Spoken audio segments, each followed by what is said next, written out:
Messieurs, dames, bonjour. Et oui, vous l'avez bien vu, j'ai changé de décor. C'est toujours ma chambre, rassurez-vous, mais bon, je voulais un coin plus chaleureux, parce que j'en avais un peu marre de la même porte, avec des chapeaux qui menaçaient de me tomber sur la tête. Et vous aussi, je pense. Au passage, ne faites pas attention à mon majeur, oui, je sais, j'ai un panari, il me fait un gros fuck à vous aussi. Pile sur le bon doigt, je l'ai chopé. Mais bon, comme dit Kevin Tran du Rire Jaune, trêve de mondanité. Rentrons dans l'écran du sujet. Chose promise, chose due, le voyage à travers les dessins animés de mon enfance continue, là où il s'était arrêté. Vous êtes prêts les enfants? Non. Je prends ça pour un oui.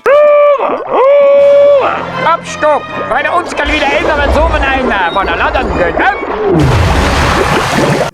Bien. Où en étions-nous? Ah oui, TJ. Dans l'épisode précédent, vous vous souvenez que j'avais parlé de ce que TJ avait à nous offrir en matière de dessins animés pour les enfants que nous étions à l'époque, c'est-à-dire entre 2004 et 2012. Et globalement, mine de rien, on avait fait le tour. Enfin, le tour, pas tout à fait. En réalité, il me manque encore une petite chose. Dans la première partie, j'avais surligné la qualité principale du TJ de l'époque à fournir aux enfants un contenu assez hétérogène en matière de dessins animés. Et la plupart d'entre eux ont réussi à me marquer, aussi bien les bons dessins animés contemporains que les anciens de mes parents.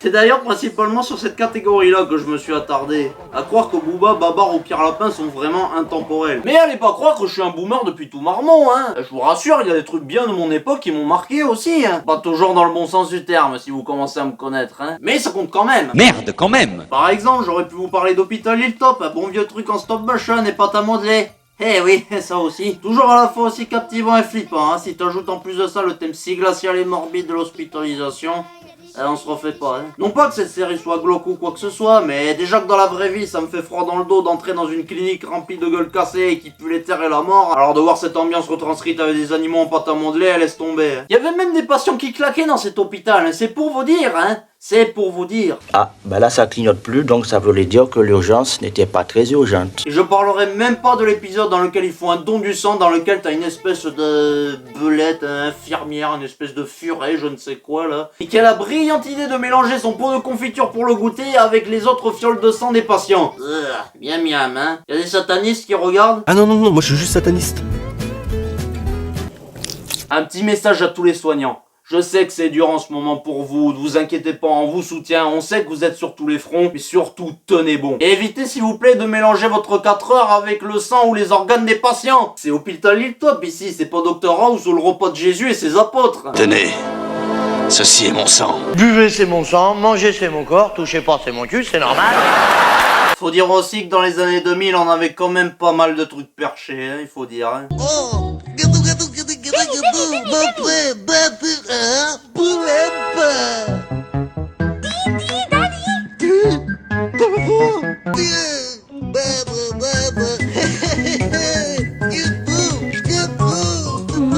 Et après on dit que les Japonais sont cinglés. Je crois que c'est italien.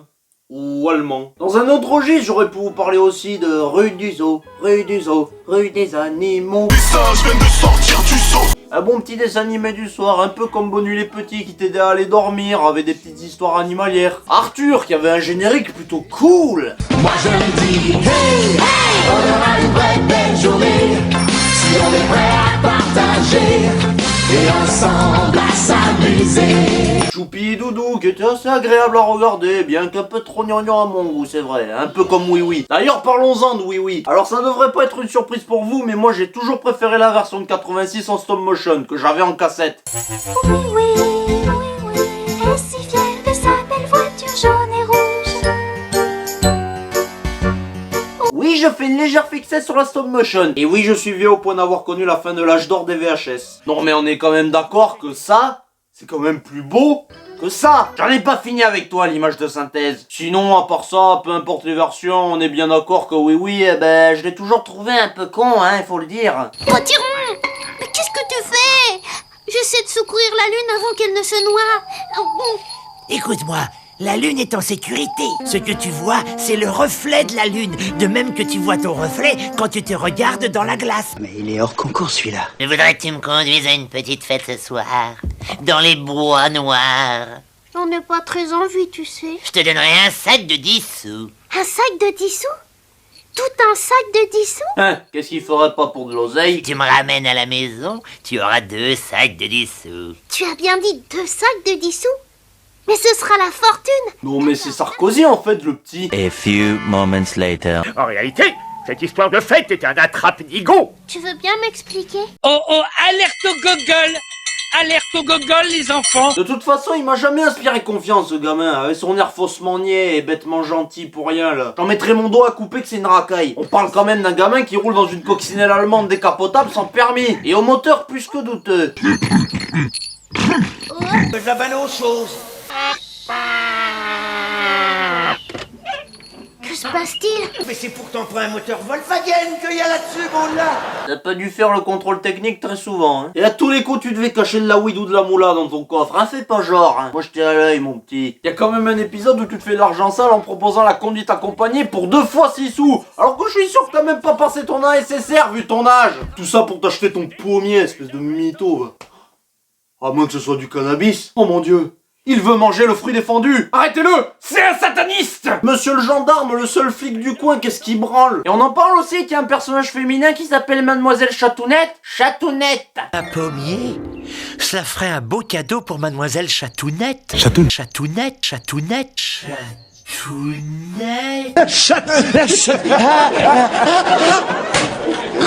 Et que comme par hasard, elle joue les grosses allumeuses avec le mécanicien. Très cher monsieur la pompe, je viens d'avoir une charmante idée.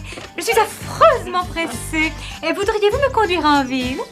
T'es voyant, c'est bourgeois, c'est emmerdant. Et Potiron, le vieux cancéreux ami de Oui-Oui, qui l'héberge à chaque fois dès qu'il va pas bien. Tiens, bois ça, oui. Je t'ai fait un bon chocolat chaud. Potiron, tu es le plus gentil de tous.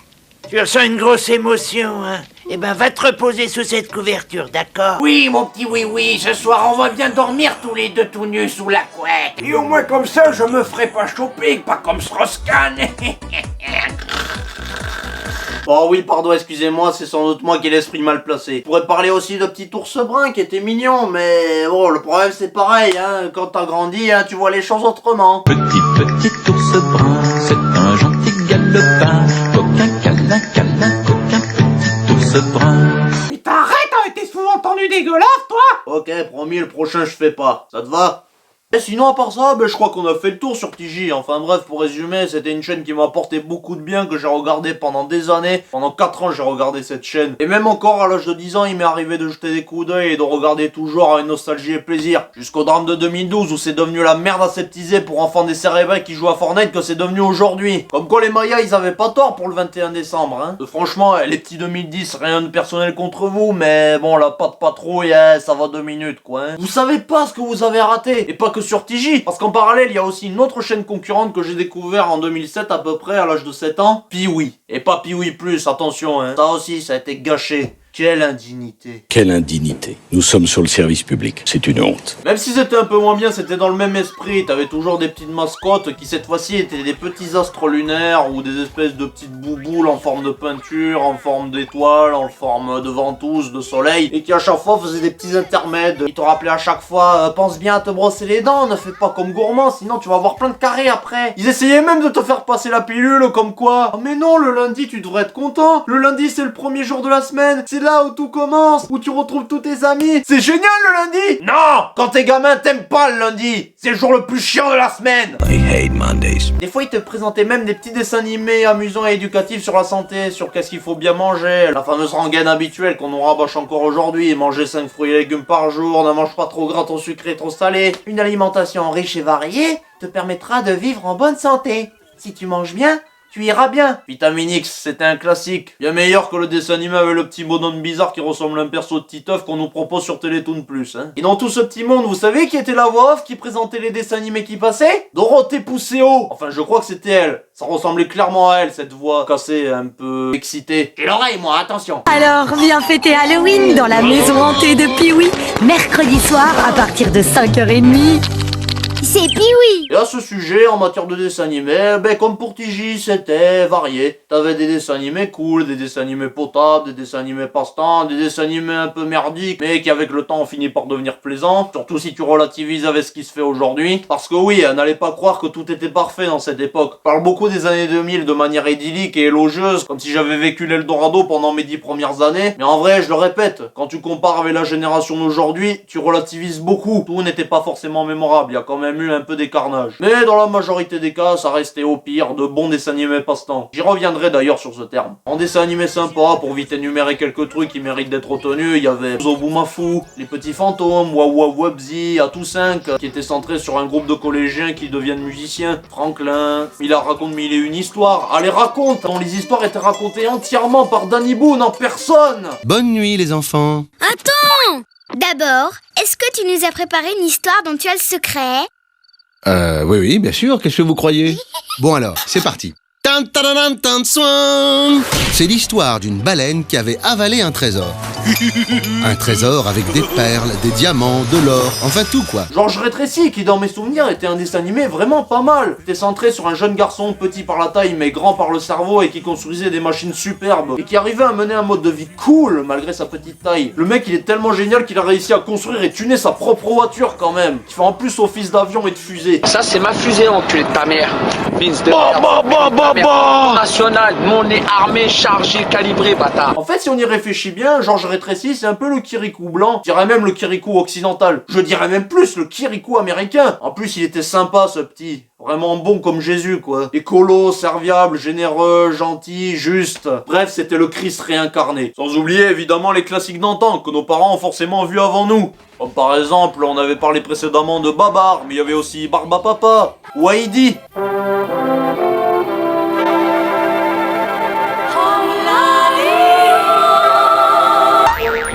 Ça alors, ta sublime voix est si douce à mes oreilles.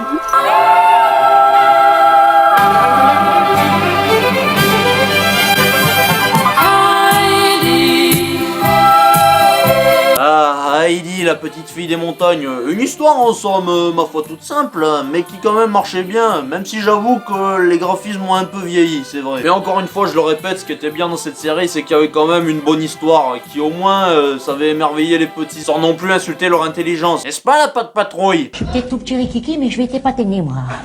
Je vais broyer du noir, attention, hein! Je pense que tout le monde connaît à peu près l'histoire de base. Une petite fille qui vit heureuse et insouciante dans le chalet de son grand-père dans les Alpes. Pour la Suisse, l'Allemagne ou les Pyrénées, c'est une belle histoire. Mais de l'autre côté de la France, évidemment, par chez nous, surtout dans le monde actuel, c'est un fait divers. Et c'est pas moi qui dis ça, c'est François-Xavier de Maison. Prenez Heidi, par exemple.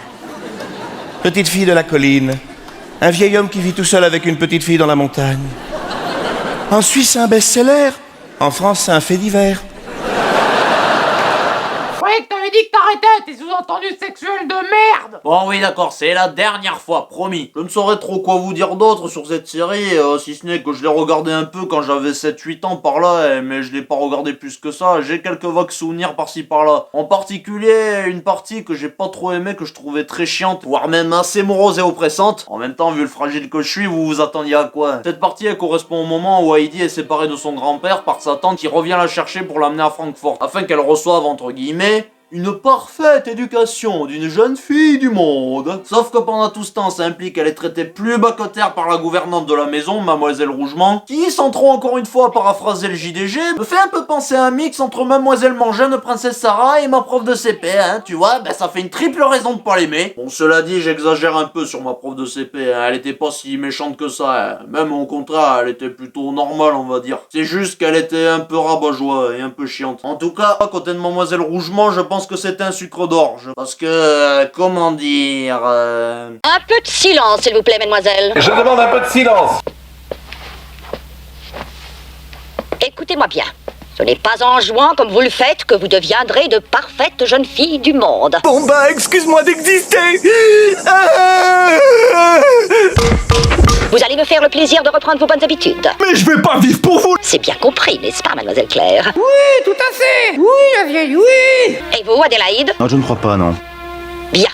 Maintenant, vous pouvez manger. C'est proposé si gentiment.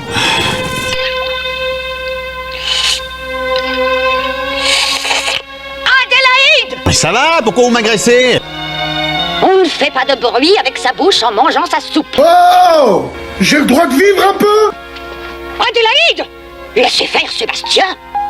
Oh, c'est à croire que je ne vous ai jamais rien enseigné. Qu'est-ce que c'est que ces manières? La vache, ça vous rend pas aimable en tout cas, hein? Dans tout son malheur à la pauvre fille, je crois que le seul moment positif qu'elle peut avoir, c'est l'amitié qu'elle voue à la fille paraplégique du propriétaire de la maison, Mademoiselle Claire. Non, je ne ferai pas de blague sur son handicap. Moi j'ai envie d'être vos mains là, pour lui en coller une bonne. Parce que vous, à part lui rouler dessus, vous pouvez plus faire grand chose. Comment elle prend tout le monde de haut là. Comment elle vous parle. Il est où le respect? On est quoi, nous on est des chiens? À tout vous dire, je préférais Barbapapa, ça c'est clair. Au moins c'était un peu plus joyeux, bon c'était un peu plus enfantin, un peu plus insouciant. Bon, peut-être un peu plus niais, notamment au niveau des morales, un peu trop écologique à mon goût. Bon, c'était un peu à la grande époque, dans les années 70, de faire passer que la chasse c'est caca, la nature il faut l'aimer, il faut la protéger. Moi aussi je crois en ces valeurs-là. Mais au bout d'un moment, il faut avoir des limites quand même. Je pense notamment à l'épisode de Noël où Barbapapa doit aller chercher un sapin dans la forêt. Et au moment où il s'apprête à couper un bel arbre, tout en ayant vérifié qu'il n'y ait pas d'habitants là-dedans, hein, faudrait pas aggraver le nombre de sans-abri. Et ben t'as une espèce d'ours hyper relou là qui lui crie « Arrêtez ! Faut pas couper les arbres! Si tout le monde faisait comme vous et coupait tous les arbres, il y aurait plus un seul arbre! Et où irions-nous? C'est pas tout le monde, c'est moi. Nous les animaux, on vient pas détruire vos maisons! C'est juste un seul sapin, et puis au pire il peut le replanter. C'est pas ton maire écolo l'ours. T'habiterais pas Bordeaux par hasard? Cela dit, j'aimais beaucoup le bruit de la transformation, qui doit correspondre à peu près à la même situation que quand tu effectues une chimio. Hula hup, barbatruc. Plus un cheveu, merde! Bah ils sont où les tifs, docteur? Et enfin, pour conclure cette vidéo, il est plus que temps que je vous parle de la catégorie que j'ai abordée précédemment, vite fait, les dessins animés passe-temps. Vous savez très bien de quoi je parle, c'est le genre de dessin animé que t'étais obligé de regarder au moins les dernières minutes pour pas louper le début de la série que tu voulais absolument voir. Par exemple, pour ceux qui voulaient pas louper DBZ ou les Chevaliers du Zodiac, qui regardaient Candy ou Juliette Je t'aime, eh ben moi, pour pas louper Zobumafu ou Atu 5, la série passe-temps que j'étais obligé à chaque fois de me taper, comme pour beaucoup de ma génération, c'était évidemment El Famoso Franklin. Man, fuck you, I'll see you at work. Mon Dieu, déjà rien que le générique. Est-ce que toi t'as besoin d'être aussi niais, quoi?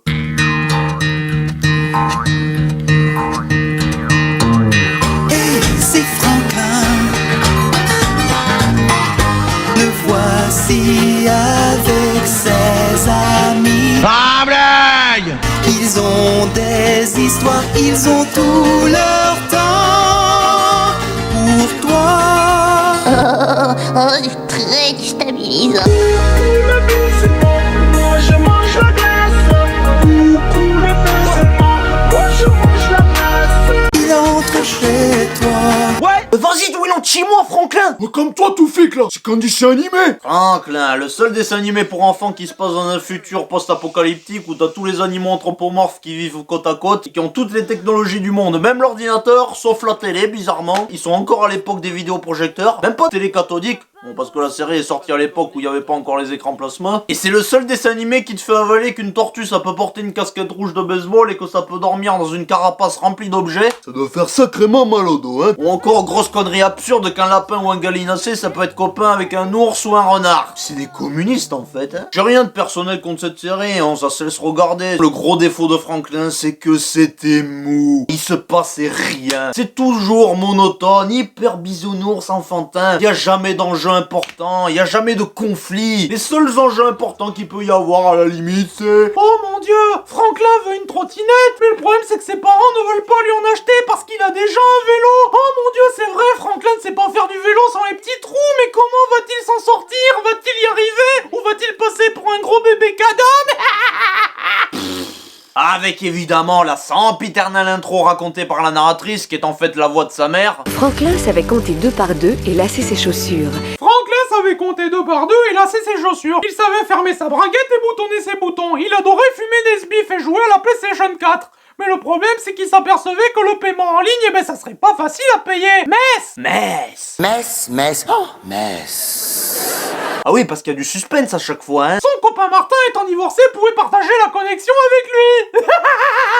Oui, je sais, ça n'a aucun sens, mais bon. C'est pour vous dire combien les aventures de Franklin, c'est palpitant, hein. D'ailleurs, puisque je viens de citer l'un des noms, la plupart des personnages dans Franklin, ils sont, à l'image du héros, quoi, inutiles, et très cons, et même insupportables. Par exemple, je viens de le citer, le meilleur ami de Franklin, Martin, le gros ours morphal, qui trouve toujours un moyen de racketter la bouffe des autres, surtout son meilleur copain. C'est Ça me fait penser à une anecdote d'ailleurs, ma première fois au Toulouse Game Show, j'avais mon copain qui était autiste comme moi, il m'avait fait visiter l'endroit, j'étais complètement paumé. Au moment de bouffer, il me demande: ah, t'as pas un peu de fric là, j'ai tout dépensé, j'ai plus d'argent. Sauf qu'en fait tu parles, 5 minutes après il sortait des liasses de billets pour s'acheter des figurines d'animé, des friandises et autres babioles de collection d'animé, je ne sais quoi, hein, de manga, enfin j'y connais trop rien là-dessus, hein. Sans rancune, j'ai rien contre lui, hein. Mais il faut pas se laisser faire avec les gens, vous avez compris? Y compris avec ses meilleurs amis. Il faut pas se laisser faire, vous avez compris? Quand c'est non, c'est non. Et je ne parlerai pas de Lily le castor, la chieuse officielle de la bande. Remarque aussi, j'en parlerai dans une vidéo consacrée aux personnages insupportables. Et les parents de Franklin qui devaient être, mais je crois, les parents les plus patients du monde, hein.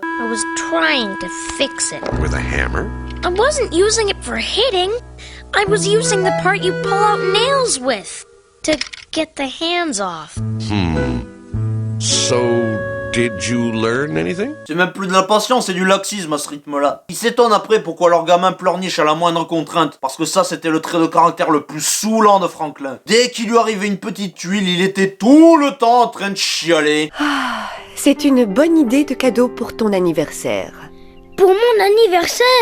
Oh, mais l'été sera déjà fini. Pauvre chou. Cela dit, j'ai gardé le meilleur pour la fin pour en conclure avec Franklin, le personnage de Louis, qui doit sans doute être le meilleur perso de la série. Et surtout son fameux bâton muscle. Bienvenue à Bâton Muscle, le phénomène qui gagne toutes les courses des rivières. What the fuck? Mais en termes de dessin animé passe-temps, c'est clair que ça valait pas Tom Tom et Nana, hein. Ça, c'était plus dynamique, c'était plus punk, plus rock'n'roll, avec spécialement les deux gamins éponymes. Même si j'avoue que quand t'es parent, devoir s'occuper de deux gosses comme ça, ça doit être galère, hein. Galère. Il y a quand même un épisode qui m'a toujours fait marrer, c'est l'épisode où Tom Tom et Nana s'empiffrent tellement de bonbons de Madame Kelmer qu'à la fin ils sont à deux doigts de vomir partout. Mais le père, Adrien Dubouchon, quand il les voit, juste parce qu'il a vu une bouteille d'eau par terre, il en conclut que c'est l'eau Cristalette qui est empoisonnée. Et il fait tout un scandale dans la presse. Oula, mais j'avais pas vu l'heure, moi.